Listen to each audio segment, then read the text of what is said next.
All right, I think this is recording. Hey, Raz, it's Matt. I see your question here. Let me just read it real quick, make sure we're on the same page. So it says, hey, bro, here is my question. I'm currently starting to hunt for products. These are the steps I'm following. One, Jungle Scout web app, filtering for products that make approximately 5 to 15K a month. It's not bad. Camel to see the graph, which is also not bad. Trying the cart trick, but notice that most of the products store only have 2 or 3 in stock, which is ridiculous because basically how is that possible? Anyway, other steps. Well, let me just tell you, we'll start real easy, and then I'm going to get to other things here in a sec. But the cart trick, if you're doing private label, the cart trick is irrelevant. Don't even worry about it. Don't spend any time on it. I kid you not. I don't know why in the world people care about it unless you're doing arbitrage. Now, if you are doing arbitrage, I am not the person you want to take advice from because I don't do arbitrage. I don't like arbitrage. Although I I have friends that live really close to me that do $500,000 a month on arbitrage, and I'm a little jealous because they have a really cool system that I don't have because I don't do arbitrage because I'm not one of these guys that likes running around scanning things. I tried it for a little bit and just didn't like it. I like to sit at my computer and do other things. So I'm going to talk to your question as if you're doing private label because I think that's what you're doing. And if you're not, then this won't make any sense to you. And just know that that's not my forte. So let me just back up. And here's what you want to look at when you start to source products. Here's the thing. You're brand new. You're starting out, I believe. And there's different phases of sourcing. There's different phases of your business. And so you can be in this phase I call the going fishing phase. You're going fishing. Like you don't know what you're going to sell. You don't know what niche you're going to pick. You don't know any of that. You just want to go look for some products to sell. And that's fine. Just know that if you stay in that phase forever, if all you do is go find random products, you're going to have an account full of random products. Now I know this from experience. It gets challenging to manage a whole bunch of SKUs. So it does. A few months ago, I had 127 SKUs, and I don't like that many SKUs, honestly. Even though a lot of them now are tightly grouped, and this is the way I like to do tightly grouped SKUs now because you can build momentum doing that. And so the going fishing phase is, hey, I'm just going to go find products that I think I can sell. I'm going to get some cash flow. And I'm going to continue to find products I think I can sell. If you never graduate from that, if you never change the way you think about it, again, you're going to have a bunch of random crap in your account. And that means that when a customer comes in and buys one thing, that's it. Maybe 2 things, maybe 3, that's it. They cannot buy anything else from you. And you have no brand recognition. You have no momentum that you can build up. And so what you can do, though, is graduate to what I think is the better thing to do. Even though you start with the going fishing. So you go fishing, you find a product that is selling that you can sell because you're selling it and that your marketing message is right, the listing is right, people are coming and buying and all that good stuff. Then you source more things in that niche horizontally to sell to the same people. That has momentum built in. If somebody comes in and buys, I don't know, like a hairbrush from you and you sell some kind of detangling spray as well, it's like, hey, it's easy to make the connection. It's easy to sell that to them. Easy on the email, the Feedback Genius emails to mention that and link to it, right? Because they're related. Or you have hair ties or whatever. I'm not in that space anymore. But what you want to do is make it easy on yourself. And so it's hard at first to get into that. So it's totally necessary to go fishing and find what sells. But you can get caught like in that, like I did for a whole year. And it stalled my growth. And after you have so many of these, you kind of collapse under the weight of all the management and the inventory and all that kind of stuff. Not to mention, it just gets so much easier. If you ever go look at OXO, man, you recognize OXO when you see it. A lot of them are bestsellers. Why? Because they sell to the same customer. Every one of their products, typically, except for maybe a couple of them, are to the same customer. And it's just an easier thing to grow when you have that kind of recognition. So what I would recommend is from the top is to consider that when you source products. So the very first thing is not Jungle Scout. I mean, you're going to get to it, but margins. Think margins. You want to make sure that you have a really healthy profit margin. Okay, not a lot of people talk about that. They talk about, I can make, I don't know, $5,000 a month selling this thing. But if you look at the numbers, to actually make bring home in the bank 5,000 a month. Sometimes you have to sell 2,000 units. Okay, that's not going to happen. I'm just telling you right now. And if it is going to happen, it's not worth the effort and time and energy to do it, because let's think about this.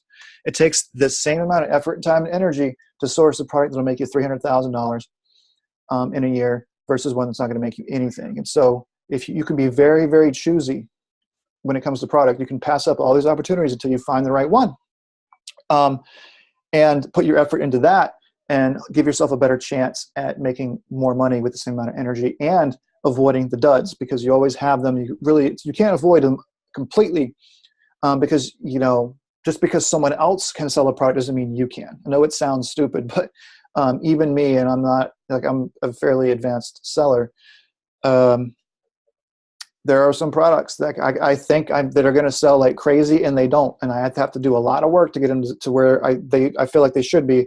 And, when we were in the going fishing phase, there were some products I thought would never sell. They ended up being our best sellers. Then the profit margins were terrible because we didn't use that as our guiding metric. And so first, start off with profit margins. I have a limit, and you can use mine if you want, or you can obviously make it fit you, but 70%. I need a 70% profit margin before I consider a product. And so I'm looking at a product that I will get profit in the bank, profit after the COGS, after Amazon, after all that stuff, $15 per sell. That's the minimum for me.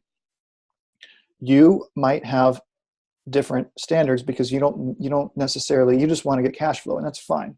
Some of these lessons that we learn, you just have to go do, and you have to figure out where your own level is.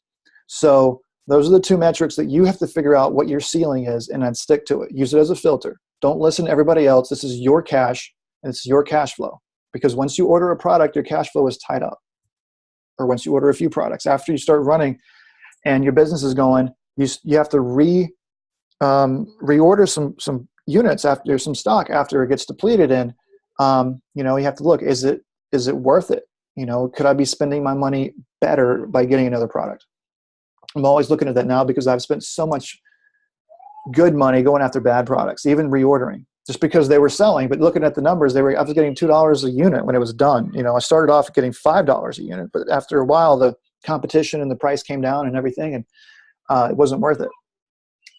Yeah, if you can hear my daughter, she is, I don't think she's throwing a fit, but hey, she's 3. So margin and profit, set those numbers, whatever yours are, stick to them, put them in a spreadsheet, figure out how you're going to do that. But Amazon gives you the data for what they're going to charge you. So it's the FBA calculator, go look at whatever SKU is your competitor, and that's what you're going to have to pay for the FBA fees. And then the commission's typically 15%. I've never seen it not 15%, even though I don't sell in every category, but the main categories, it's 15%. You can put that logic into a spreadsheet. So you just plug in a few numbers and do I have a 70% margin or not? What is my margin? Because at the end of the day, 70% profit margin, gross profit margin, when everything is said and done, I want that real profit margin, the net, to be 40% or more. Why is that? Because I have a business to run. I have a salary I have to pay an employee, multiple employees. I have Facebook advertising. I have subscriptions that I have to pay for every month, and I need a healthy profit margin to pay all that and still make a profit. So that is the most important thing. Look at the cash. Okay. So first two things are deal with the actual margin, and then what I think you should do then is look and see, okay, before choosing a product, even though you're in the going fishing phase, you're just trying to find a product that's going to sell. One of my criteria is, can I immediately source like 3 or 4 similar products to sell the same customer? Like, look at the frequently bought together, look at stuff like that. You get an idea of the market. Can you source other products and sell to them? Because if the one product is really successful and you start to expand that line, then you have to have somewhere to expand. So make sure there's products there that you can go source that are selling, because it'll make your life easier. And then the final thing is, you have to look, all right, your budget is taken into consideration, but you have to look at how much it's going to cost you to rank the product. So here's what I mean by that. So you need to be looking at products, depending on your budget, that don't have a ton of competition, that you can go in, you can get a certain number of reviews to be on the first page and a certain number of sales. I can't really go over everything with you right here, but basically you should, if you're selling on Amazon, you need to learn how to figure out how many units you have to sell in a day over a period of time to get on page one. And I say not the top, but the top third. And you got to get the number of reviews. So your product looks like it belongs there. So start, by the way, side note, start getting reviews, use reviewers if you have to. Be very careful how you do that. I recommend putting that reviewer coupon, if you're giving it away for $3 or $1, put that on the listing where it shows up on the listing. By the way, if you're not doing advertising and only the reviewers are coming to your listing, they're the only ones that are going to see it. Now, obviously, set your max order quantity limits to 1. So only one person can buy from you at a time. And set your coupon limits to 1 so that, 1 redemption per customer. That way, you've met Amazon's terms of service, at least partially. That everybody that came to the listing on that day, every single person had access to that coupon. That's a topic for another discussion. Do that or don't do that. But the point is, before you spend money launching your product, try to get reviews, because when you're done launching your product, if you want your product to stick, it really has to look like it belongs there, which means, if your competitor has 300 reviews, you might need 50. Just saying, to stay, because people organically have to choose your product. And so you have to have the right price. So, you might lower your price to a little bit above break even, and try to get 50 reviews to stick, or whatever. So anyway, you have to do the research to figure out how much quantity you have to order to even make this product work for you in the first place, is my entire point. So I got off on a tangent, but yes, that's my entire point.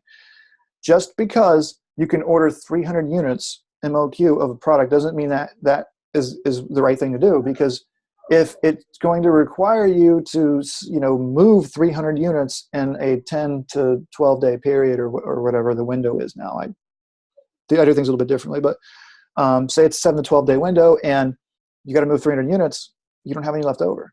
And so just know that outside of your launch, to rank, you're going to have a pretty good price, not the top selling price that you want. Not like you say it's a $30 product. You're probably going to be selling it for like 16, just to make sure you keep getting organic buys at full price. So you keep, your product is ranked. So you're not going to make much money, if any, is my point. So you have to order enough stock to cover that period of time.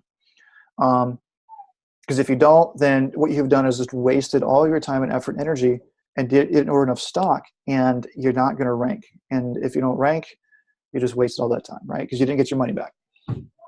So that, the top 4 really is the most important things. I just kind of left you with a whammy at the end. By the way, you can look at Jungle Scout, pull it into Excel, the sales data. I think it's for 30 days. Pull the sales data, do a median function in Excel, MEDIAN, I believe, with the range of cells that have the sales. And then you can divide it by 30 to get the sales per day. That's going to give you the number that you need to get on page 1. But look at the top third of the page and just average whatever those guys are selling, and it's kind of ballpark what you need to be selling, something close to that. Maybe a little bit less than that, just to get there and stay there. Anyway, I talked a lot. Hope some of that made sense, and Happy New Year to you, man. Good luck on your journey. Bye.